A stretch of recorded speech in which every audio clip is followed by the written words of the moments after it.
guys ready? Yes. I like how you guys switched your spots. This is kind of, I like it. I'm like, wait a minute, this is I different. know, I want to know who the corporate was. Yeah, this Like, is oh, you're interesting. sitting with me? I like it. It's kind of fun. I know. And then it's good because then we'll get up to move around for activities and stuff. But so thank you guys for bringing all this awesome food. It looks so good. So this is session 16. We're just going to do an overview for creating a behavior support plan.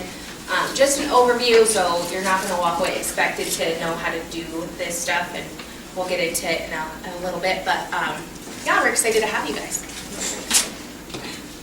So of course, we always want to thank our funders, the Division of Child Care, Division for Developmental Disabilities, Colorado Health Foundation, and the Temple Field Foundation, and of course, Bell Swan. And so we'll just go through our agenda. So we'll go through our learning objectives, of course. We're going to actually define challenging behavior and what that looks like and get down to the real definition. We're going to do an activity to kind of see where everyone's at with it. And then we're going to look at the research supporting positive behavior support plans and how do we support infant and toddlers, because that looks a little bit different. Understanding challenging behaviors. Then we're going to do a roadmap of activities and really work with our child vignettes. So when we do that, we're going to have to move around. Building a team, what does that look like? Family, partnership, and goal setting. Then we're going to do an activity with that, with our vignettes, our thought seeds, and then we'll wrap up. And then we'll do session 17. So, go to the next one. Do you want to? I will do that. Next one. So, basically, so before we get into it, this is a real overview of some stuff we've already done, but it's really important for the basis when you get to the top of the pyramid. So this is probably the quickest session out of all of them. So again, it's a lot of review of what we've done, but kind of looking at some other pieces of it. So just to give you guys a preview of that. But we'll assess the current level of skill and comfort you guys have with developing a support plan. We'll receive a roadmap to document the journey prior to developing a behavior support plan, which is kind of nice to look at. We'll obtain an overview of the steps of creating and implementing a behavior support plan, and we'll work as a team and set up goals using our vignettes. So we have our ground rules: be on time, open communication, time for questions, avoid side conversations. You guys want to add anything to that? You guys are awesome. Okay. Parking lot. I'm still looking for the length of that, and we're going to check in to get you guys some stuff on your hours with Johanna, so we'll check on that. What else, Brooke? We just talked about it. But We sent you some of the materials from last week, but I still need to get you the thermometer and the leak posters, so I'll send that email out to you as well. sorry, we just talked about it. Okay. So before we go over sessions and handouts, let's talk, because I know it's always fun to share success stories. So let's talk about some success stories. Does anyone want to share? Anything fun they tried? I have one. Oh, go ahead, Penny. I won the little pictures. Yeah. And so I put them on the wall, and right away, it was like, well, Wednesday, a mom said, Penny, can you make me some of those for home? Oh, That's so awesome. And she's like, I love that. That's so cool. And she could see from Monday to Wednesday Oh, the difference in her child. that is so cool.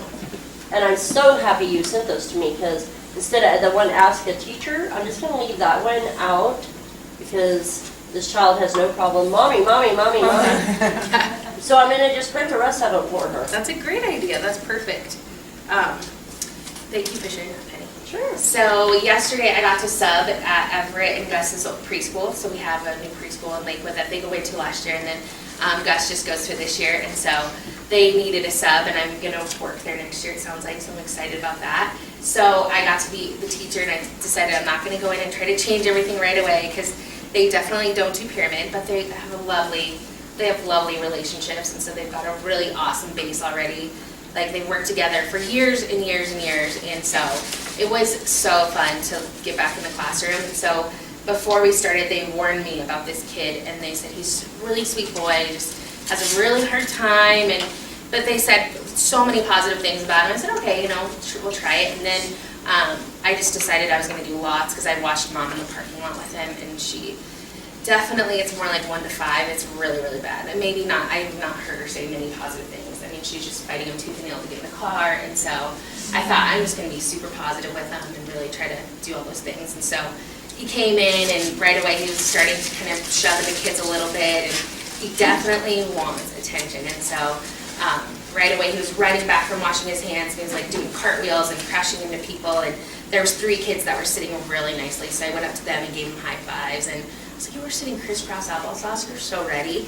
And he kind of looked at me, and right away went and sat down, and I gave him a high five. And he had the most beautiful day. And so after they were debriefing, and I was just kind of overhearing, and so she was like, "Wow, you know, it makes such a difference when mom drops off rather than dad, and she hasn't dropped off in forever." And I'm kind of thinking in my head, like, okay, you know, but it was kind of a fun little like science experiment to try some of these things that we've learned to really do to the kids. And he had a great day. And then that kid in the afternoon class, one of the moms whispered to me, she said, "Good luck with him, he's a devil child." And I kind of looked at her and like, Oh my word. okay, all right. The teachers were super positive about him, and I didn't tell that to the teachers because I'm the sub, I'm just gonna let it be and see how it goes. He was adorable. Same thing with him. I just, we talked about having a calm body before we started the activity and stuff, and wow, he was the most delightful little guy, super, super smart. And I did share with them how, because he knows 2 languages, Japanese and English, and so I shared with the teachers how important that is for executive function, and how research shows that, you know, he'll have a higher executive function later in life. And for them to hear that and really think about that, she's like, "That makes sense, because he was so aggressive at the beginning of the year, he was throwing chairs. I bet you it's because he was having a hard time communicating his needs." And you could just really see the light bulb go off, and it kind of gave them a different perspective of looking at the kiddo. And he was the most cutest little guy ever. So it was actually really, really fun to be back in the classroom. So I'm definitely tired. So if I'm stumbling on words, that's definitely why.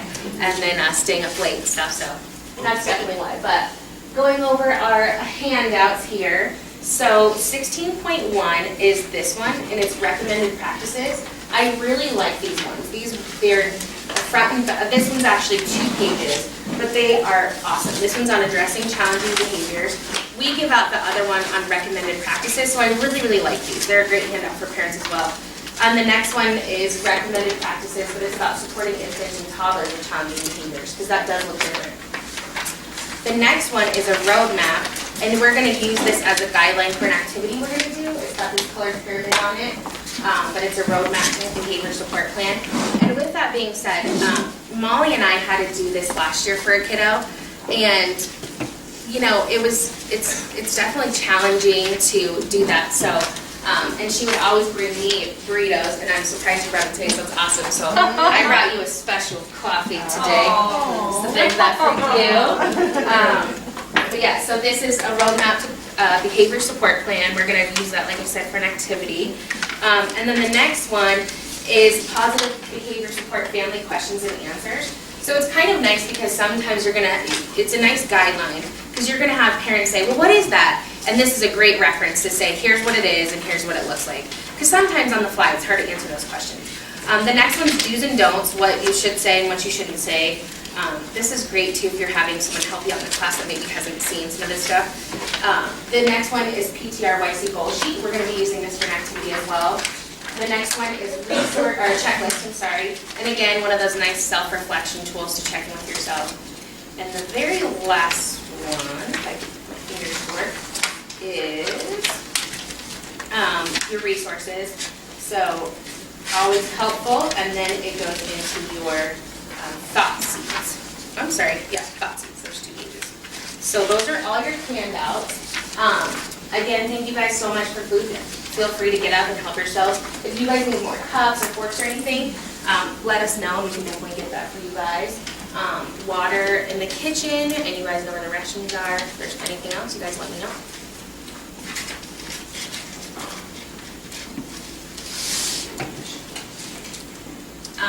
So this is now, we're getting to the top of the pyramid. So all evidence-based practices. This is all coming from PTRYC and LEAP. So with that being said, did everyone get a chance to answer the trivia question? No? Are you guys sure? Okay. Do you want to make a guess? We could just do it. Sure. What's the question? All right. Do you want to read the question, Steph? What percentage of children fall into the top tier of the pyramid requiring intensive intervention? 5%. Okay. What, so really, when you have all the other evidence-based practices in place, from the bottom of the pyramid, so starting at the very bottom, making sure all those pieces are to fidelity and everything's in place, it's gonna be about 4%.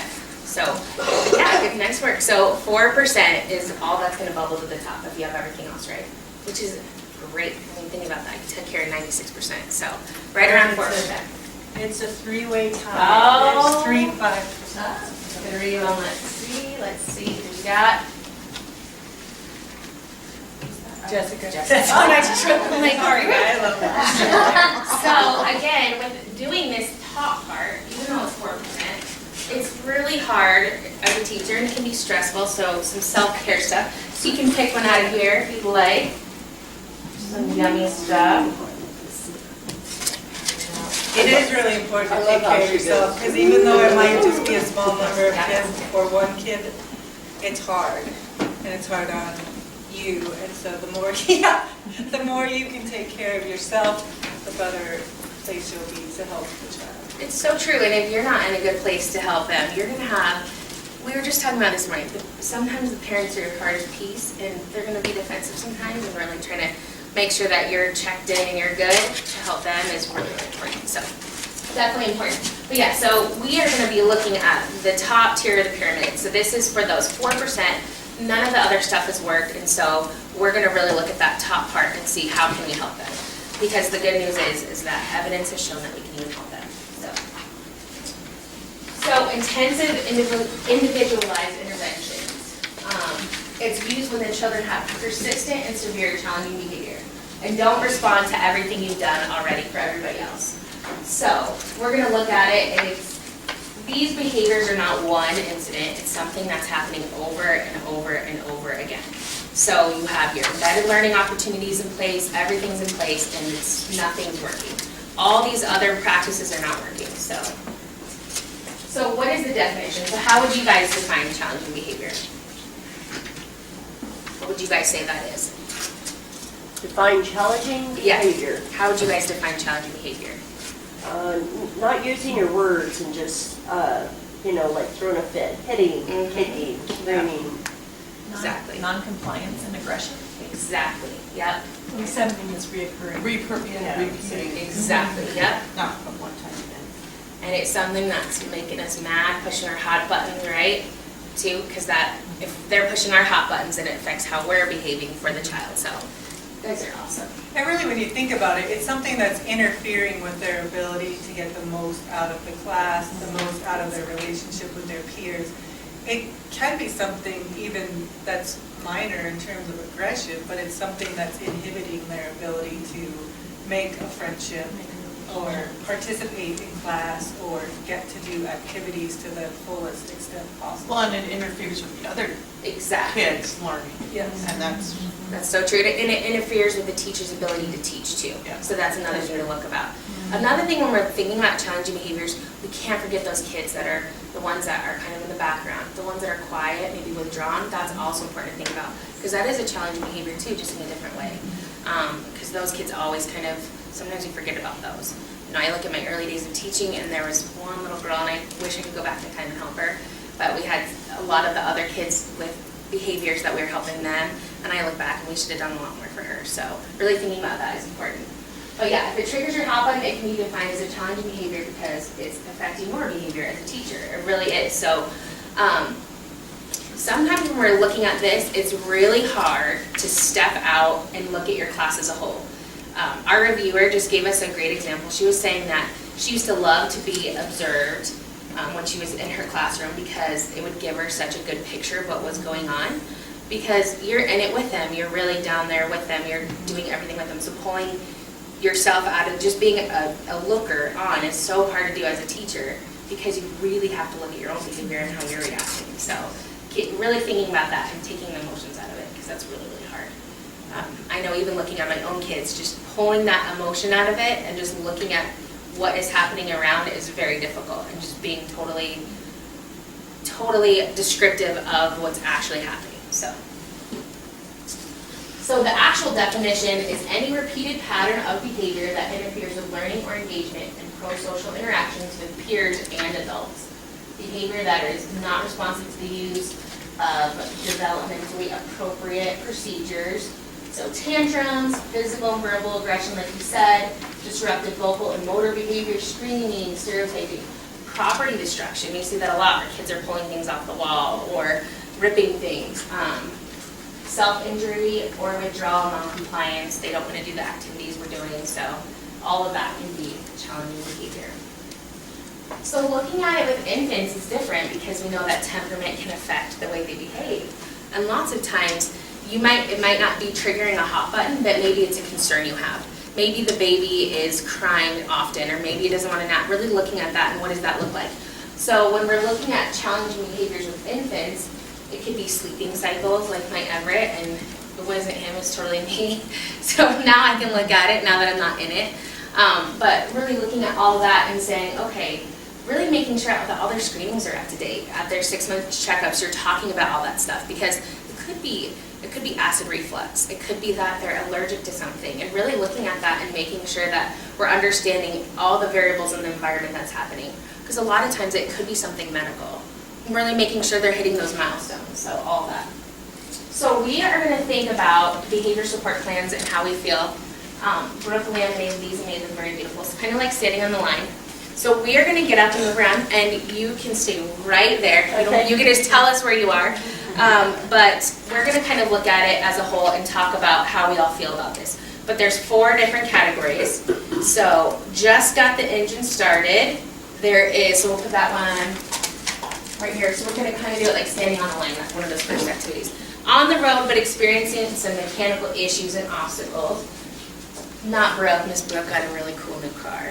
Yes, it's so beautiful. Yeah, that's good. Yes. Vehicle is set on cruise control, feeling efficient and effective, and warmed up and ready to roll. So you guys can get up and place yourself on the line For what, implementing or for creating? creating a behavior support plan. Does anyone have any questions before we start?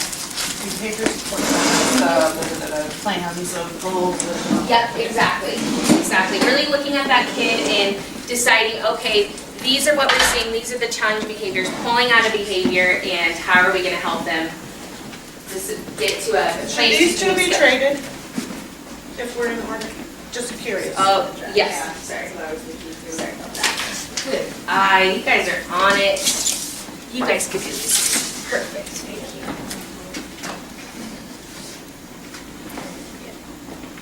This is my job. Yeah, you better be pretty good at this. All right, and it's kind of good to see where everybody is at because, you know, like I said, this is just an overview. We're not going to expect you guys to go home and start writing plans for kids, that 4%. So, now No, I just have Kathy come help me. Right, exactly, right? That's right. So thank you. Okay, and Penny, where would you place yourself? Where is everybody standing? They're standing on the road, but they're experiencing some mechanical issues and obstacles. Yeah, yeah. Okay. All right. Well, and it's nice to know that Jessica and Molly are great resources for you guys. That's right. So we're going to be using all your brains today. Yeah, but because, you know, too, we can talk about this stuff, but actually hearing about experiencing it and what it looks like and how did it work and what did the you know, all that stuff is so important because I like examples. I mean, And I'm excited to hear about it from like smaller kids because, you know, I implemented more for grade school. So it'd be interesting to see kind of what the experience and what it looks like then. So if I do get a kid that's been having some struggles in preschool, like how I can seamlessly adapt that to the elementary. Right, exactly. Yeah. All right, well, thank you guys. I'll move these and on. Are you feeling okay? Yeah, I'm Okay, fine, let me thank know you. if you need anything. This is like heaven right now. I'm used to standing up and running chasing kids all day. Yeah, that's gotta be hard. That's gonna be hard, huh? Oh, it's very difficult, but, you know. They know that when you're hurt, then they're all careful. You Lots of know, good helpers, my dad. I tell you, my grandson last night said to his mom and dad, I have to go with Mimi. I have to go spend the night, or stay over is what he says, because she hurt her leg, Oh, and I'm her helper. I'm her special helper. oh, And that's. I'm like, thank you, but I have class tomorrow. Let me see here. Do we have one more big sheet of paper? Thank you, Brooke. So I now. got 2 new kids that are very challenging this week. Oh, I can't wait to hear about it. So Brooke's gonna grab me a piece of paper, I forgot that, but I'm gonna grab a pen, and then we're gonna kind of do a discussion, because like I was saying, it's important to kind of see how, thanks, Brooke, I forgot that one.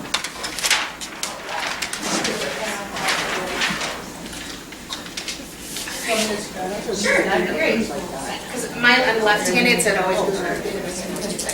So really thinking about it and how you guys have implemented some plans, how did the intervention go when you guys saw the behavior? Sorry. No, you're good, you're good. I If We're breaking the ground rules, I No, that's apologize. fine. Our bad. So how did it feel when you guys were implementing these interventions? Do you guys want to share any experiences? I think the most challenging thing for me is parents are usually really sad and upset and frustrated. Because we would often, we always had the parents on board first before we implemented. Well, some of them we did, but like oftentimes we were doing it to help the kids at home and at school. And I always felt like that was the most challenging part, is first getting parents past the grief stage of it, to getting to the point where they're ready to be proactive, if that makes sense. For sure, for So- sure. And of course, we did stuff in the classroom first as well, but we still needed the parents on board for those things. Exactly, yeah. And that is such a good point, is that they do feel grief. It almost feels like, oh man, what have I done? Or you just feel, you know, as a mom, I know when they had brought up some issues with Everett at a parent-teacher conference, I was like, not mine. You know, it's just like, it's kind of devastating, you know? So that is a hard piece, you know. Molly, you want to share anything? Sorry, Molly, that was fine. No, you're fine. Yeah, I think that's a big piece. I think just making sure that the families are on board, and then I think additionally, like following up with families to make sure that they're implementing the same things at home. Because I think that's the most difficult piece, especially in preschool when we have them for such a short period, is that we can be, you know, implementing things in the classroom, but if families aren't following up at home, we're not going to see the same results that we would if families are on board. Yeah, exactly. I just have my parent-teacher conferences. You would take Parents, yeah, and you find out a lot, you know, from home. So this kid, he's an angel with me, and I found out that he is a terror at home. He hates everybody. He tells everybody he hates them, he hits them. He won't sleep in his own bed. I was like, oh, what? Not my Carter. Wow. Yeah, it was a whole different. So we made goals. Yep. And I told her, you know, start slow by they put his bed by their bed for one. And I said, well, you're giving him the permission to sleep in there, Yep. so let's take the bed out and, you know, work it, maybe put a mat there for a couple days and then take the mat out. Yep. And slowly, then he has to sleep on the floor if he's gonna go in there. Eventually he'll go in his bed. And then the other part, and that's working now. She said they Good. don't even have nothing in there. She said he said the bed was gone and he said, okay, I'm in my room now. all it That's great. took. That's funny. That's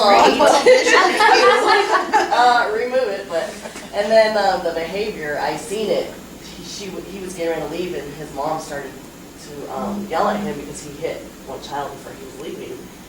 And I was like, whoa, what? He goes, I hate you, Mom, get out of here.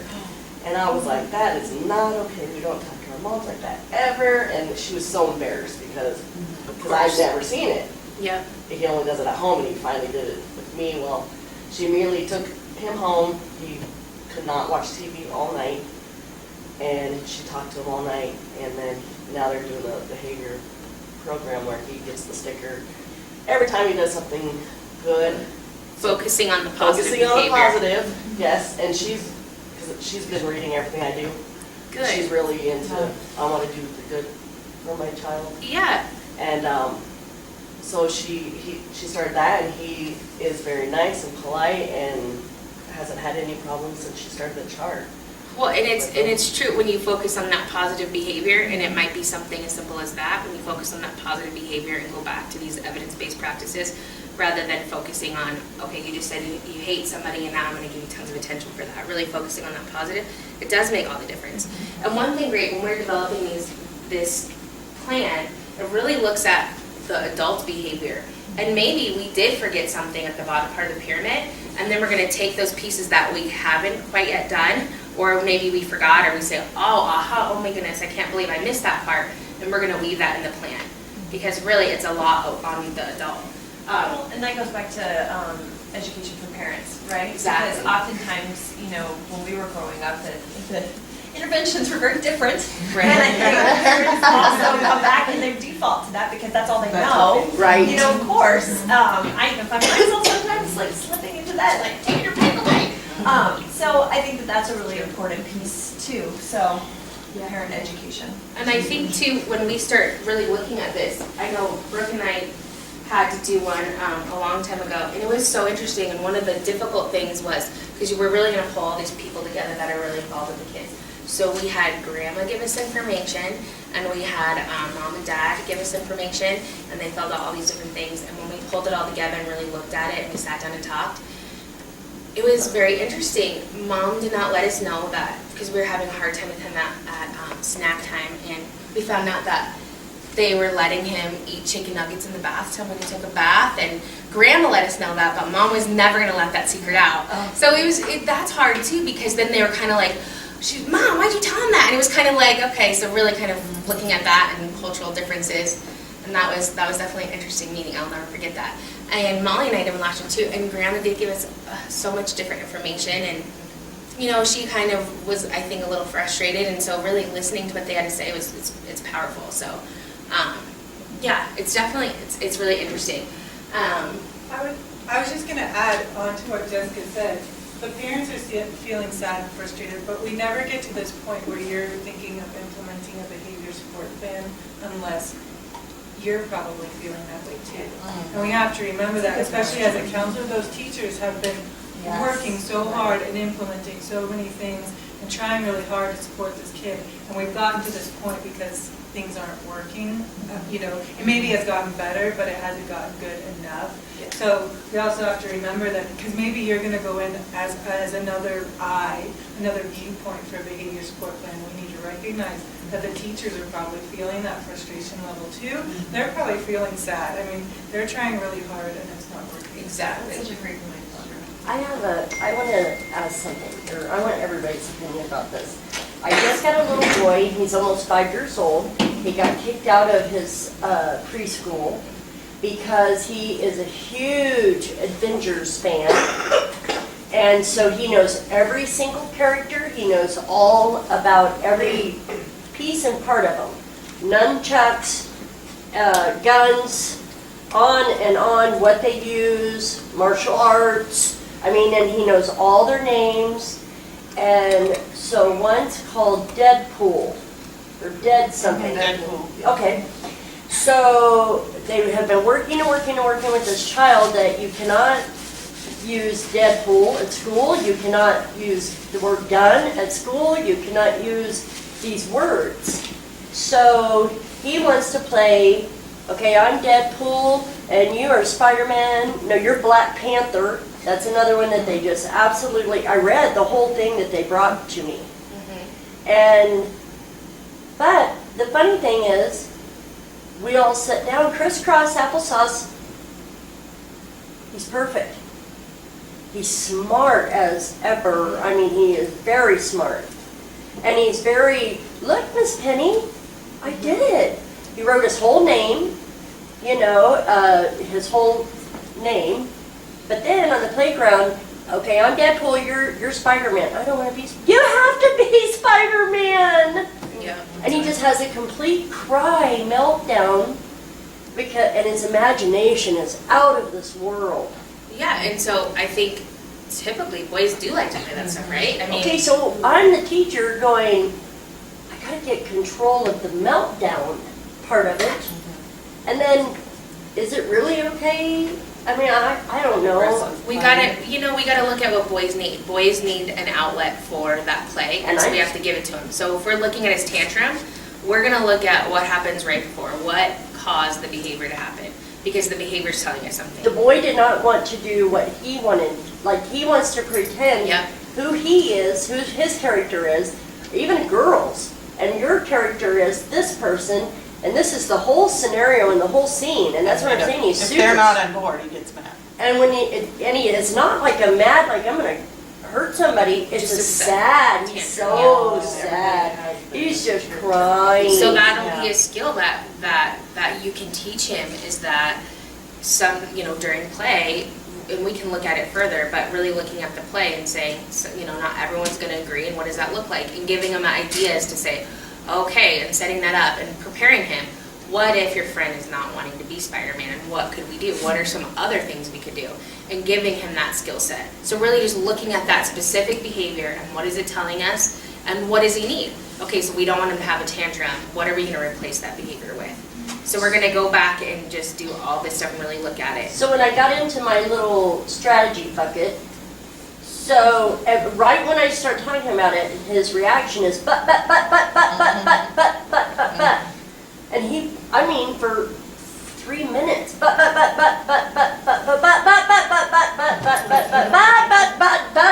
I am like, you have to sit down and listen to this guy.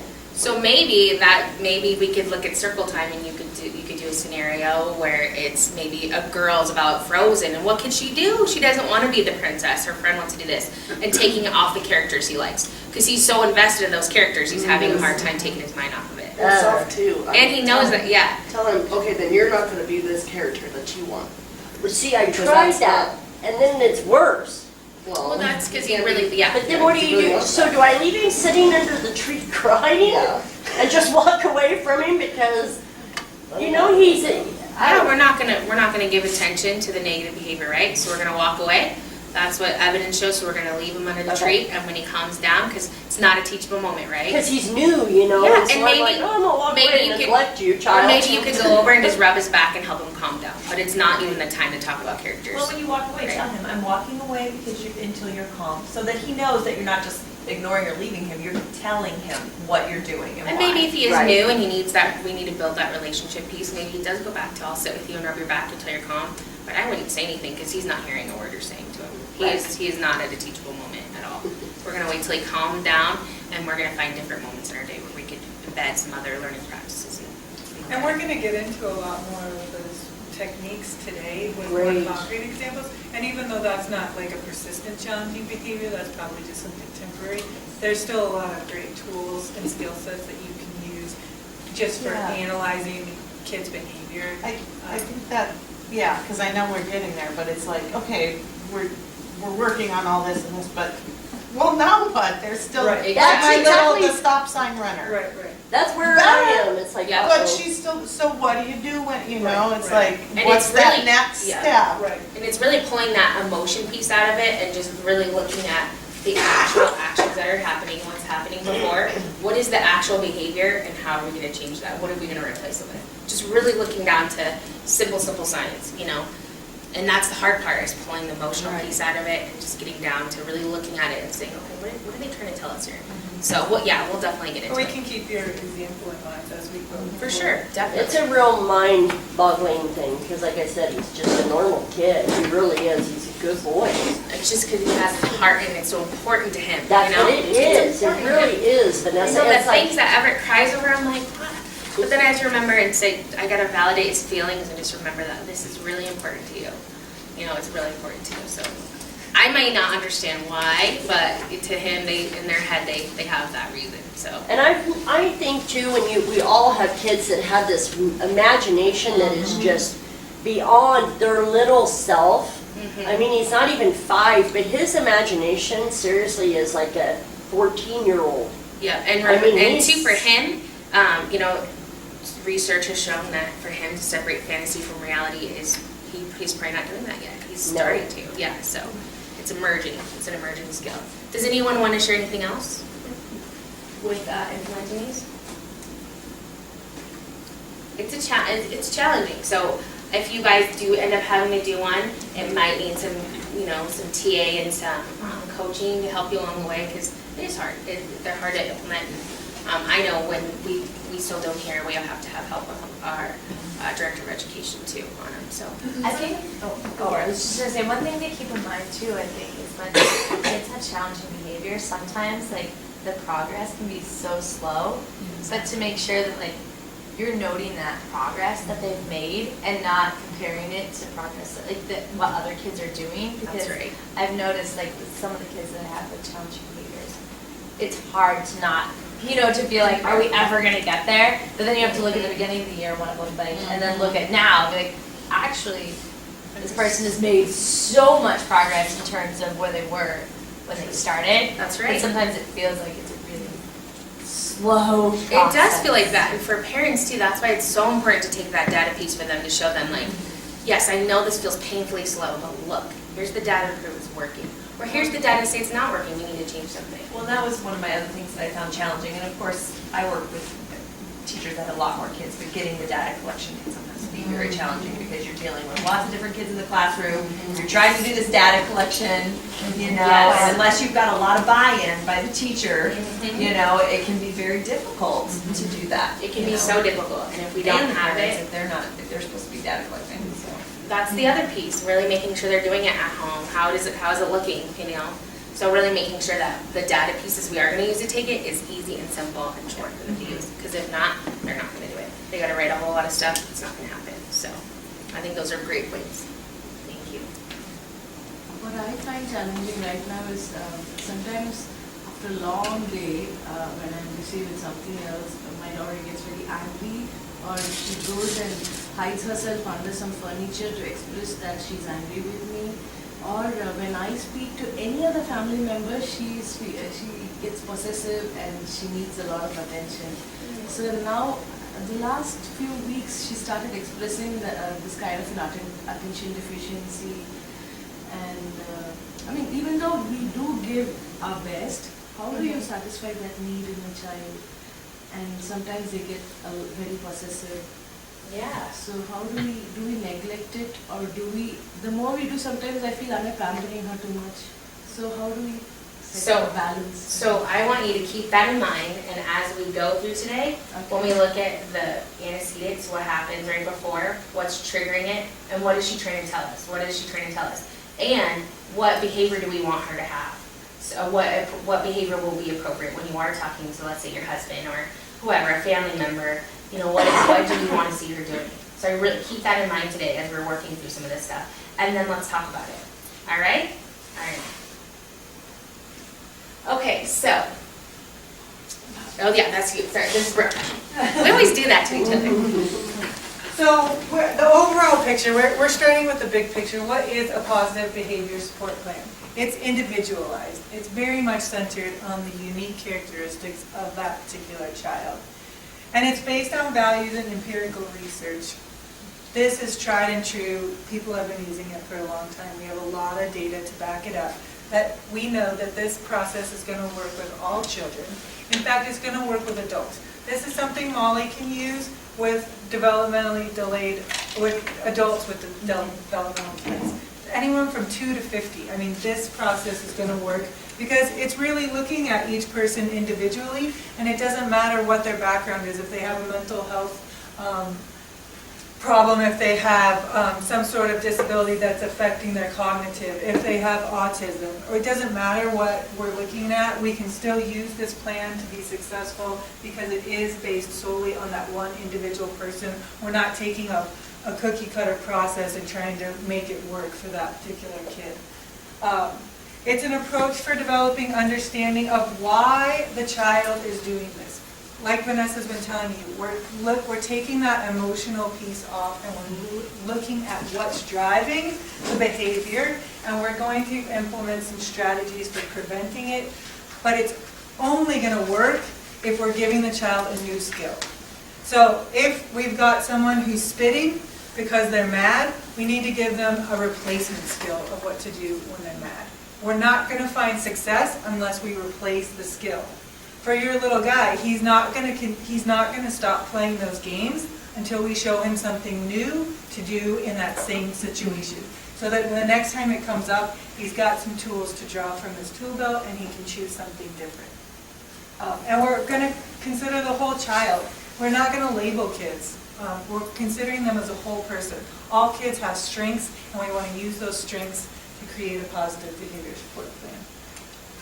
So the research shows us that this assessment is more successful than other behavior interventions. It shows us that it's well researched and its comprehensive approach is one of the best success stories for keeping these skills in the long term. Because think about it, if we're just band-aiding the situation and trying to just fix it so it just goes away for a little while, or just stop it from happening as much, we're not giving that child any life skills, any tools to take with them in the future. So this is something, when we replace the behavior, we've given them a new way to act in that scenario that they can carry with them for the rest of their life. So when we're looking at infants and toddlers, like Vanessa was saying, it's a little bit of a different ballgame, but when we're implementing behavior support plan, we're really going to speak more to the parents. We're going to help the children, but the people who are going to implement it, the people who need the knowledge, the people who need the training, and perhaps the new behaviors are really going to stem from the parents, because they're the people who are reflecting that behavior back on the child. So this is just telling us that we're going to give that training to the parent or the caregiver so that they can help in those difficult situations to know what to do. We can't train a baby to respond differently to a certain situation, but we can train the parents in how to handle that situation. How about with, like, my young fighter? A lot of parents, if we have fighters, they're like, well, they don't do it at home. Well, they're an only child. There's no one else to fight. Right. I think you're going to be training them in a certain situation that has different dynamics with that classroom piece because those peers are there. But you're right on that cusp. But I absolutely think that parents are going to have to be part of that training, part of that involvement, part of that piece, because they have to be the ones to help continue it, whether you're there or not. Because my guess is, even though kids are having these behaviors at school, it's not the only place that these behaviors are going to stem. So she might go to a play date, she might go to daycare at church or somewhere and bite somebody there. So we want to equip parents with that information. And this is something I should do, have this conversation soon. I mean, she's just moving to my classroom. Wait a while and I'd kind wait of and see see what when she what's settles working in. for And us, maybe. like everything we've been saying, you have to have that relationship with the parents Right. in order to bring that up. We Right. need to have that positive place that we can come from to say, hey, this is what's happening, we need to talk about it. So do I all would our be hoping- tricks we can to Yeah, you're going to prevent. keep working on all of your foundational human skills. You're going to build a relationship with the kiddo, build a relationship with the families, and then if you're still having those problems, then this is where we're going to come in. But maybe you're feeding them information. There's one of those backpack series, there's one on biting. Those are things you could just proactively give them just as a support tool to say, whoa, she bit today or something, or she's bit a couple times this week. This is what we're doing in class, and I just thought I'd share it with you. That's a way to build that relationship, is by sharing that information. But yeah, if they're younger than 2, even the 2-year-olds, I mean, we have to help the parents, because most likely your behavior is not happening in a bubble just at school. So. And yeah, and like Brooke was saying, remember, we have tried, this is when you've tried everything, you've exhausted all your resources, and you're like, okay, I don't know what else to do. And the parents are feeling like, oh my gosh, I don't know what else to do. It's at that end of the end where you're just like, okay, we need to really sit down and figure this out. So it's kind of like, so if they're new, definitely. And when you're doing that, you're planting those seeds to say, okay, here's the thing I'm fighting. So later on down the road, if this child is still continuing to do this, they kind of already know, okay, well, yeah, I need to talk about that to you then, you give me this information, you give me that resource. So kind of planting those seeds. Yeah, it's another shock. But for babies, for sure. I mean, little people who can't speak for themselves, we're going to have to intervene through the parents.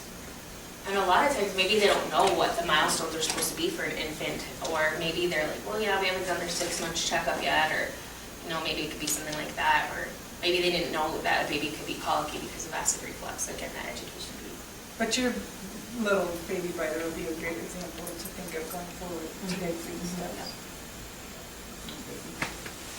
So the earlier we can intervene, the better. So we know that it's never too early to start helping a little person, whether we're helping the parents or we're helping the child. We do need to evaluate that physical and medical history, because there are things that can be going on. We've had a lot of kiddos in our class who've been struggling with speech delays, and that speech, the The developmental delay with their speech is impacting their ability to interact with their peers, which is causing challenging behavior because their peers aren't understanding what they want, and so, pushing happens, hitting, biting, spitting, all these things. But when we go back to it, and the speech therapist always says, go get their ears checked. It's the first thing. I've had adenoids get taken out, and all of a sudden, boom, it's like a magic switch gets fixed. I mean, there are lots of times the reason we're seeing these behaviors is because there's something medical going on, and we just need to address that. So we always want to make sure that kiddos have that piece taken care of, so we know that it's not something that's beyond their control that's affecting these behaviors. Excuse me, Brooke. So on a child that has that problem, are they babbling or are they quiet? Or do you have both? Could be anything. Like, sometimes there's things going on with your ear and they just can't hear. So for them, it sounds kind of like they're underwater. And so when they're trying to imitate back to you, it sounds like garble and but that's what they're hearing because something in their inner ear isn't working or their adenoids are interfering. So there's lots of things that can go on. I have a 19-month-old that just babbles, doesn't, just blah, blah, blah, blah, blah, blah, blah. But they're 18 months old, so that's... She's 19 months, I guess. But my 18-month-old is saying everything. Right, but that's the developmental continuum. I mean, everybody does some... I find that children focus on something really hard to get good at it, and something, like my older daughter, language. I mean, just blowing my mind with language. So then my second daughter comes along and I'm thinking, oh, well, she should be talking right now. No, she's a gross motor girl. And so her first things to do, I mean, she was just walking and running before crazy things. So I find that kids kind of find this area that they like and they just like put their whole self into it and they get really good at it, and then they like move over. Oh, okay, now I'll start talking to you because I just nailed walking. Well, I was just asking because I thought maybe that might be the issue, because she doesn't mimic. She doesn't repeat anything that I say, or grandma's raising her. We can give you some forms that I've gotten from speech therapists that kind of talk about developmentally what to do, but I don't think people get... Yeah, my daughter, it was 18 months and she had 0 words, or maybe like 1 word, and she did qualify for speech. Because I think it's And 3 we- words by year. Yeah, and we did speech for 6 months and she was graduated Does she by have the time any she words was too? No. So she would have caught up, I think, on her own It eventually. might be worth getting It was checked just a out. little. I think that's what help this you. little girl needs, and maybe if you could help me with that, maybe I can be the one just to And do for whatever us, that it is. was, hey, either she qualifies, we get free services, or she's fine. Right. Win-win either way. Yeah, I'd like that Sure. information, because grandma's raising her, and I know grandma would be happy. sure. We're going to look at that stress level piece. I mean, what's caused, how do we get to this point? What state are the parents at? What state are the caregivers at? Family-centered practices is building families' capacity to support that information piece. We're giving them training, we're giving them feedback, we're giving them information, just like grandma on the speech, we're feeding that information. And we always want to do these behavior support plans in their natural environment. We never want to pull a child out and put them in some separate little bubble that has no basis in reality. We need them to practice these skills, learn these skills, understand how to implement these skills in their everyday world. So whether it be at school, at their house, wherever they are, we need them to know how to do it there. And then considering that cultural context as always, I mean, there's always something that may come up and makes a difference in how we're supporting them, because maybe what we're expecting in school is different than their cultural values at home. Okay, so we are gonna watch a video. It's on challenging behavior. So I urge you guys, as you watch this video, it can be hard to watch. Definitely, I think when kids, it's hard for any teacher to watch kids go through that, whether it's in your practice or this video, but definitely keep in mind that we want to take emotion out of it, and we're just focusing on the challenging behavior. So it's a little snippets of challenging behavior, so just keep that in mind as we watch it.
not so bad.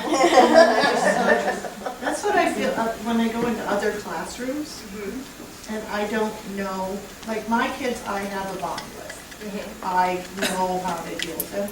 I go into the pre-K room and I'm like, I don't know your names. And they're like, I stepped in at nap time for another teacher, they had a meeting or something, and I was like, get in here.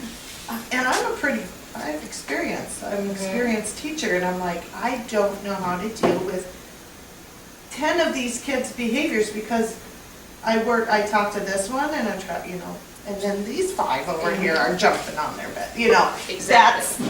That's the challenge. You have one you might focus on, well, while you're there, then 3 others are the border, it's a challenge.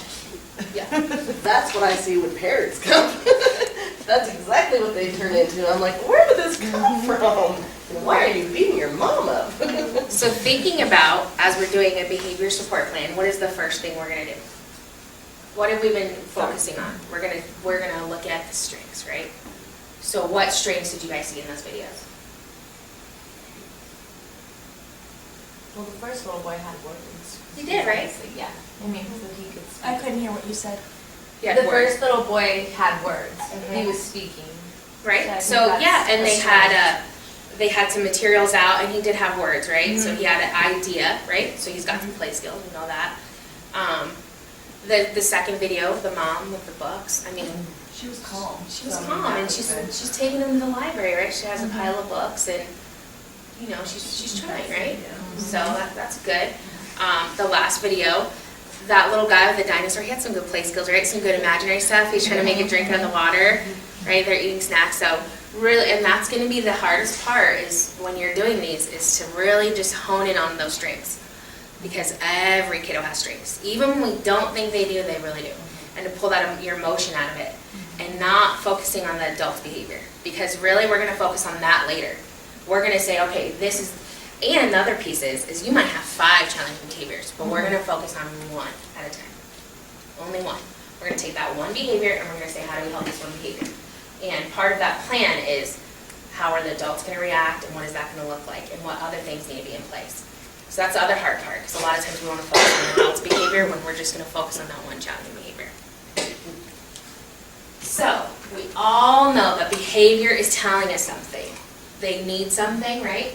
So it's most often related to some skill deficiency. So maybe language, social skill, maybe they don't have the skills to sit down at the snack table. We saw her trying to keep bringing him back. Maybe that wasn't challenged there. Maybe that relationship piece wasn't there yet. But really looking at what skill does he need. So it's usually telling us what the child's not able to do something versus what, behavior usually is telling us the child is not able to do something versus they will not do something. So understanding of expectations or of development is super, super important. Really understanding, is this appropriate? Is this okay to do? It's so important to remember that. Behavior is predictable, although it may not seem that way at times, so really thinking about it, it's like in that moment, you're kind of hot, they're hot, and it's like, oh, this is all happening so fast. That's what we're all just feeling, right, when we're watching that. But really looking at it and just saying, okay, those kids need something. They're trying to tell us something, or they're trying to get out of something. So it's changeable. So we can change that behavior, but like Brooke was saying, we gotta make sure we replace it with behavior. Otherwise, they're gonna be standing there and not knowing what to do. And then the behavior's gonna come back. So it works, right? So that little guy that I was subbing with yesterday, the reason why he's being the way he is because it works, right? So every time he's spitting, he spits sometimes, and he is like will cartwheel into people and stuff. And the reason why he does this is because it works. He wants attention, and it is working, so it works. So usually it results in gaining access to something or someone. So Parvarthi, your daughter wants your attention, right? So that's what she's wanting attention, or avoiding something or someone. So maybe they don't want to come to circle. That little boy did not want to eat that snack at the table. He was trying to get out of something. So those are the 2 things. When we're thinking about behavior, those are the 2 things that behavior is telling us. They want something, whether it's a toy, an obtainable object, or attention, or they want to get out of something. So remember that. We're going to really be thinking about that a lot today. So if you guys would pull up handout 16.3.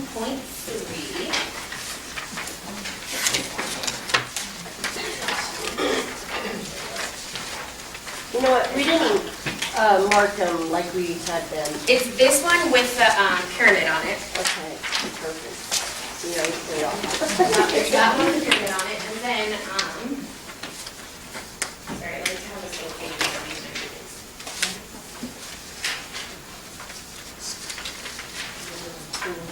Yeah, it's one more.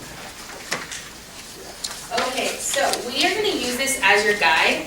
So if you guys are not in your vignettes, let's switch around to your vignette tables. You stay right there. You don't need to be moving again. But we're gonna really think about that kiddo, and you guys are gonna use this as your guide. So you're gonna kind of get back in your roles and really think about if you can answer these questions. And if there's information that's missing, what more information do we need? So when you're really looking at doing one of these in real life situations, you do have to be prepared to be able to answer these questions. So it's kind of nice to look at them before. I know Molly and I were doing one, and some of them were kind of hard to answer on the fly, so I would have felt better if I would have really thought about some of those questions when you're really thinking about these. So definitely use this. You guys can get into your vignettes, and we're going to kind of look at these and answer some of these questions, and then we're going to kind of come back and discuss it and share back how the conversations went. If you needed more information, were you able to answer all the questions? So really thinking about that vignette child. So if you guys want to get up and move back to your tables, that'd be great, or, you know, get spots, and then we'll hand out your things. Does anyone have any questions?